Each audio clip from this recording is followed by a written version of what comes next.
НТV мэдээ үргэлжилж байна. За Монгол Улсын хөгжлийн банкыг олон улсын зэрэгэлдээ экспорт, импортын банк болгон өөрчлөх замаар банкнаас санхүүжүүлэх батлан даалт гаргах нийт санхүүжилтийн дүнгийн 60-аас доошгүй хувийг экспортыг дэмжсэн төсөл хөтөлбөрт зарцуулахаар хуулийн төсөл боловсруулжээ. Гэвч хөгжлийн банк сүүлийн 3 жил нэг ч зээлийн үйлчилгээ үзүүлээгүй. Өнгөрсөн хугацаанд 33 томоохон зээл гаргасны 30 нь найдваргүй зээлийн ангиллалд шилжсэн. За 140 гаруй ажилтных нь 47 нь авилга албан тушаалын хэрэгт холбогдсон байгаа нь олон улсын зэрэглэл шилжих нь бүхэл татан болгох асуудал хөндөгдлөө. Алдарт хөгжлийн банкны засаглалыг сайжруулж олон улсын зэрэгэлдээ Exim банк болгон өөрчлөх хуулийн төслийг засгийн газраас дэмжиж улсын хурл руу оруулахаар зэхэж байгаамаа. За гэвч хөгжлийн банкнд улс төрчдийн хамаарал бүхий мэргэжлийн бус томилгоо хийгдэж 140 гаруй орон тооны ажилтнтай болсон ч сүүлийн 3 жилийн хугацаанд нэг ч зээл олгож чадаагүй байна. Учир нь хөгжлийн банкнаас олгогдоод 33 том зээлийн 30 нь найдваргүй зээлийн ангиллалд шилжсэн байна. Эдгээр зээлийн иргэн төлөвлөх өрнөхөх ажлыг өнгөрсөн хугацаанд хийсэн гэлээ. Гэвч зээлийн иргэн төлөвлөлдөж байхгүй 47 ажилтан нь авилга албан тушаалын гэмтэрэгт холбогдож зарим нь шүүхээс ял сонсоод байгаамаа. Ийм нөхцөлд хөгжлийн банкыг олон улсын зэрэгэлдээ банк болгох найдлага байхгүй байна гэж зарим гишүүд үзэж байна. За өнөөдрийн байдлаар хөгжлийн банк нэг 144 ажилчин албаа агштай байна. Үүний одоо 32 нь хууль сэтгүүлч нар бараг сул орон тоотой байна гэсэн үг. Нэгдүгээр асуудал. За сүүлийн 3 жил ямар нэгэн одоо үйл ажиллагаа, зээлийн үйл ажиллагаа явуулаагүй. Өнгөрсөн жил алдагдсан одоо энэ боломжуудаа, алдагдсан хөрөнгөө одоо буцааж авах тал дээр л ажилласан. Зээлийн үйл ажиллагаа чинээр явуулаагүй. За өнгөрсөн одоо 2022-23 онд нөгөө дуйлантай хөгжлийн банкны одоо асуудал үүсээд тухайн одоо эрэгтэй холбоотой 80 хүн одоо шүүхийн шийдвэрээр шалгагдсан. За үүний 80 хүнийг 47 нэг хөгжлийн банкны ажилчин албаа агч удирдах бүрэлдэхүүнд байсан байхгүй.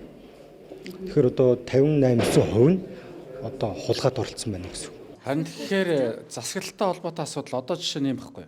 Төлөөлөл төсвөл мууч бай, сайн ч бай 9 гишүүнтэй. Гүйцэтгэх засаглал гэдэг бол нэг л хүн байна. Нэг л хүн. Санхүүгийн шийдвэрүүдийг төлөөлөл төсвөл гаргахаа болоод эхэлнэ гэдэг бол нэгэн хүн гүйцэтгэх засаглалаар шийдвэр гаргаад эхэлнэ гэдэг бол нөгөө талдаа бас эрсдэл. Өнөөдөр яг нэг үлдэхэд хөгжлийн банк дампуурсан шүү дээ. Хөгжлийн банкыг дампууруулсан биш. Дампууруулсан. Тэгэхээр цаашдаа бид нар жишээлбэл хөгжлийн банк активаа сайжруулахын тулд Эрдэнэс Монгол компанитай хамтан ажиллагааг өрнүүлэх төвшөнд яригадад явж байна. Одоо Эрдэнэс Монголыг дампууруулах юм уу? Яалтчгүй эргээд харахаар энэ улс төрийн нөлөөлөл маш их. Тэр сайдын, энэ гишүүний, энэ даргын гэсэн хүмүүс томилгоотой. Тэгээд нэг батлагдж байгаа зүйл нь 80 хүн шүүгээр ороход 47 нь банкн дотор ажиллаж исэн шүүгэн шийдвэрээр ялцсан мөрдөж шээ. Тэгэхээр чи энэ дотор бүхэл үлсэлт нэг тийм авилгалын схем бүрэн тогтсон байна л гэж ярьж байгаа. Өнгөрсөнд гарсан алдаа болгоныг хөгжлийн банк гэдэг банк байснараа буруутай байна гэвэл энэ бол маш худлаа. Ер нь бол хөгжлийн банкны хоёр чиглэлд авч үзмээр байгаа.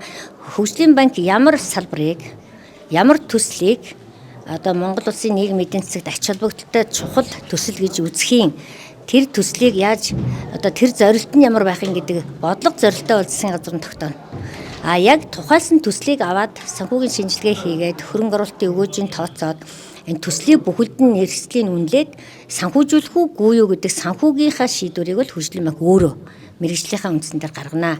Тэгэхээр энэ хоёрыг бол маш сайн салгаж өгөхгүй бол урд өмнөх алдаа бол хөгжлийн банкн дээр тийм судалгаа муутай улс төрийн шийдвэрөнд төрүүлж гараад исэн.